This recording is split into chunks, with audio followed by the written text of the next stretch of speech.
আসসালামু আলাইকুম। আশা করি সবাই ভালো রয়েছেন। ছাত্রলীগ এবং ধর্ষণ এই দুইটা আসলে অনেক আগে থেকেই আসলে পরিচিত দুইটা শব্দ, যে আমরা ইতিপূর্বে জাহাঙ্গীরনগর বিশ্ববিদ্যালয় ছাত্রলীগের সাবেক সাধারণ সম্পাদক জসিমউদ্দিন মানিককে আমরা দেখেছি যে সেই জসিমউদ্দিন মানিক উনি ধর্ষণের আসলে সেঞ্চুরি পালন করেছিলেন এবং সেই ধর্ষণের সেঞ্চুরি পালন করার পরে তাকে আসলে তাকে বহিষ্কার করা হয়েছিল জাহাঙ্গীরনগর বিশ্ববিদ্যালয় থেকে। জাবির প্রভাবশালী শিক্ষক অধ্যাপক আফসার আহমেদ ও ছাত্রলীগের সাবেক কেন্দ্রীয় সভাপতি ও বর্তমান প্রতিমন্ত্রী এনামুল হক শামীমের আত্মীয় হিসাবে দুর্দান্ত প্রতাপের সঙ্গে ক্যাম্পাস নিয়ন্ত্রণ করত মানিক। সাধারণ সম্পাদক হওয়ার পরে সেই ছিল একচ্ছত্র ক্ষমতার অধিপতি। ক্ষমতার অপব্যবহারের সঙ্গে ধর্ষণের মতো জঘন্য অপরাধে জড়িয়ে যায় মানিক। ফলে তীব্র আন্দোলনের মুখে ক্যাম্পাস থেকে পিছু হটে যায় দলবল নিয়ে। এবং এরপরে আমরা জানি যে আসলে মানিক তারপরে ছাত্রত্ব হারিয়ে ক্যাম্পাস থেকে পালিয়ে পরবর্তীকালে উনি ইতালিতে চলে যান। তো ঠিক সেরকম আর একটা ধর্ষণের ঘটনা আজকে সামনে এসেছে এবং সেটা আপনার বৈষম্য বিরোধী আন্দোলন চলাকালে ছাত্রলীগ নেতাদের ধর্ষণের অন্তঃসত্ত্বা তরুণী। বৈষম্য বিরোধী ছাত্র আন্দোলন চলাকালে ছাত্রলীগের নেতাদের ধর্ষণের শিকার হয়ে এক ছাত্রী বিচারছে সমন্বয়কদের উপরে ক্ষোভ ঝেড়েছেন। ওই ছাত্রী বলেন, 4 আগস্ট সকাল 9:30টার দিকে চাষাড়া গোলচক্কর থেকে ছাত্রলীগের নেতারা আমাকে তুলে নিয়ে যায়। তারা 20 থেকে 25 জন ছিল। তারা আমাকে টেনে হিঁচড়ে মারতে মারতে তোলারাম কলেজের পাশে তাদের একটি অফিসে নিয়ে যায়। তারা আমার ফোন কেড়ে নেয়, অনেক বাজে কথা শোনায় এবং গালি দেয়। এক পর্যায়ে সবাই অফিস থেকে চলে যায়।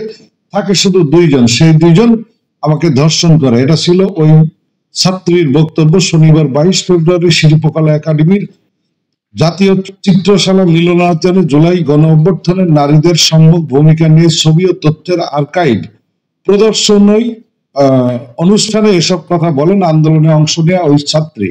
তার দাবি, এই ঘটনায় সমন্বয়ক থেকে শুরু করে বৈষম্য বিরোধী ছাত্র আন্দোলনের প্রায় সবাই জানতো। অনেকের দাঁড়ে দাঁড়িয়ে ঘুরেও বিচার মেলেনি, কেউ গুরুত্ব সহকারে দেখেনি বিষয়টি। যে 2 লোক ধর্ষণ করেছে তারা এখনো ঘুরে বেড়াচ্ছে, তাদের কোনো শাস্তি হয়নি।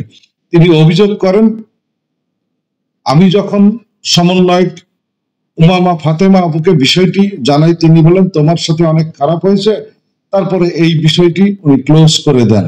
আমি যখন সমন্বয়ক নুসরাত তাবাসসুম আপুকে জানাই, তিনি বলেন তুই আমাকে হোয়াটসঅ্যাপে নক দিস। পরে তাকে নক দিলে তিনি মেসেজ সিন করেনি। অভিযোগ ওই ছাত্রীর। তার দাবি, সার্জিস প্রথম থেকে বিষয়টি জানতেন, প্রশাসনের সঙ্গে কথা বলে তাদের শাস্তির আওতায় আনার আশ্বাস দেন, কিন্তু কিছুই করেনি।